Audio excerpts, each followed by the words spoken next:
আজকে আলোচনা করব জিলেপিকে নিয়ে। এই জিলিপি নামটা শুনলেই আমাদের মনে পড়ে গোল গোল প্যাচের মতো মিষ্টির কথা, যা আমরা কম বেশি সবাই পছন্দ করি। কিন্তু এর যে একটা ইংরেজি নাম আছে তা কিন্তু আমরা প্রায় অনেকজনেরই অজানা।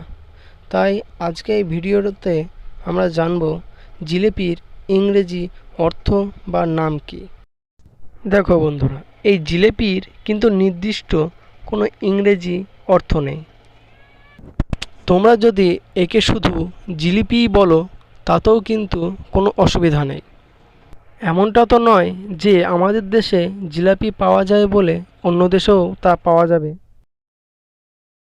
কিন্তু অন্য দেশে জিলিপির মতোই দেখতে এক ধরনের মিষ্টি পাওয়া যায় যা ফানেল কেক নামে পরিচিত।